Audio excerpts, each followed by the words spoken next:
दोस्तों, ये कहानी है गौतम बुद्ध की जीवन से जुड़ी हुई, और जो ये सीख हमें देती है, ये बताती है कि कैसे उस सीख के गौतम बुद्ध की जो शिक्षा है उसके सामने जो ज्योतिषों की ज्योतिष विद्या है वो धरी की धरी रह जाती है। तो एक बार दो ज्योतिषी एक जंगल से गुजर रहे थे, और जहां उन्होंने देखा कि एक कुत्ता जो था वो ऑलमोस्ट मरने वाला था, और दोनों ज्योतिषों के गुरु अलग अलग थे, इसलिए उन्होंने जो ज्योतिष की गणना भी सीखी थी वो अलग अलग तरीके से सीखी थी। और उस कुत्ते की हालत को देखकर दोनों में बहस छिड़ गई, और वो ये बताने लगे कि कौन ज्योतिष विद्या को ज्यादा जानता है। तो उन्होंने उस कुत्ते की अवस्था को, उसकी स्थिति को देखते हुए अपनी जो ज्योतिष विद्या के हिसाब से चेक किया, तो एक ने कहा कि इसकी प्रेजेंट हालत को देखकर ये कुत्ता ये टाइम पर मरेगा। वहीं दूसरे ज्योतिष ने भी अपनी ज्योतिष विद्या के हिसाब से प्रेडिक्ट किया कि ऐसा नहीं है, ये कुत्ते की हालत इस वजह से है, इसलिए इसकी मौत इस टाइम पर होगी। परंतु दोनों के थिंकिंग अलग अलग थी, दोनों की लर्निंग अलग अलग थी, दोनों के मत भी अलग अलग थे। तो वो दोनों की आपस में बहस होती रही, और आपस में इसी बहस के चक्कर में वो किसी नतीजे पर नहीं पहुंच सके। तभी उन्होंने देखा कि वहां से गौतम बुद्ध भी गुजर रहे थे। तो गौतम बुद्ध को देखकर उन्होंने कहा कि बुद्ध, आप तो हमसे ज्यादा जानते हैं, इस कुत्ते की अवस्था को देखते हुए हमें यह बताइए कि इसकी मृत्यु कब होगी, कब इसको इस योनि से छुटकारा मिलेगा।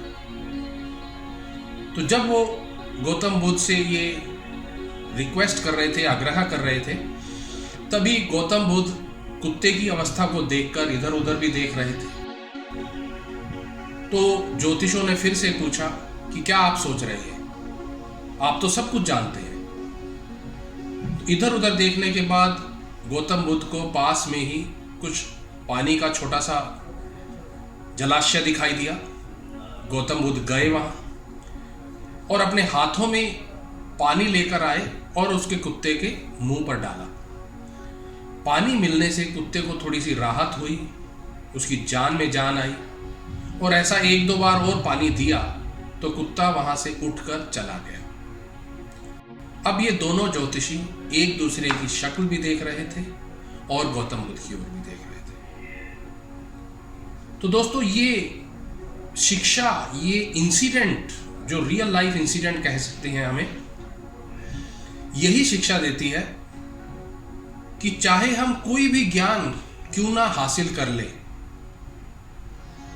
वो सब ज्ञान जो गौतम बुद्ध ने करके दिखाया उस ज्ञान से बहुत छोटे हैं। हम सब किसी न किसी भ्रम में पड़े रहते हैं, किसी न किसी प्रॉब्लम को देख के एनालाइज करते रहते हैं, और किसी भी निष्कर्ष, किसी भी कंक्लूजन पर नहीं पहुंच पाते। रीजन ये कि हम परिस्थितियों को, सिचुएशंस को देखते रहते हैं, प्रॉब्लम्स को देखते रहते हैं, और हम सब एक बारे में, इस शब्द के बारे में जरूर जानते हैं, परंतु कभी भी हमने उसको ज्यादा समझने की कोशिश नहीं की जो गौतम बुद्ध ने दिखाया, और वो है कर्म का ज्ञान होना। बाकी बहुत ज्ञान हम अर्जित करते रहते हैं, बहुत सारी नॉलेज लेते रहते हैं, लेकिन कभी भी हम जो सबसे उत्तम, सबसे सर्वोत्तम, सबसे ऊपर का ज्ञान है, कर्म का ज्ञान, हम सब उस कर्म के बारे में तो जानते हैं, बट कर्म की गहराइयों को नहीं जानते। कैसे हमारे लाइफ जो है हमारे कर्मों से बन रही है, वो कभी भी हम लोग उसकी तरफ नहीं जानते, कभी भी उसकी तरफ ध्यान नहीं देते, और सिर्फ बहस में ही लगे रहते हैं और अपनी नॉलेज को ज्यादा से ज्यादा दिखाना चाहते हैं। परंतु दोस्तों, अगर हमने उस कर्म के ज्ञान को समझ लिया तो हमारी लाइफ कुछ और हो सकती है। और इसी बात से मुझे याद भी आया जो कबीर जी ने भी कहा है कि पोथी पढ़ पढ़ जुग मुआ, पंडित भयो न कोय, ढाई अक्षर प्रेम के पढ़े सो पंडित। सो ये प्रेम जो है वो एक दूसरे के प्रति प्रेम है, और उस प्रेम में जब हम लोग डूबते हैं तो हमारे क्या उत्तरदायित्व हैं, क्या रिस्पॉन्सिबिलिटीज हैं, किस तरह के कर्म हम करते हैं, ये शायद उसी बारे में ही बताता है। तो ये कर्म का ज्ञान हम सब के लिए बहुत ही जरूरी ज्ञान है, और इसे अगर हम लोग समझ लेंगे तो डेफिनेटली हमारी लाइफ कुछ और हो सकती है। कैसी लगी है कहानी दोस्तों? कमेंट बॉक्स में अपने कमेंट लिखकर जरूर बताएं, और हमारे चैनल को सब्सक्राइब करना ना भूलें, और इसे ज़्यादा से ज़्यादा लोगों के साथ भी शेयर करें। धन्यवाद।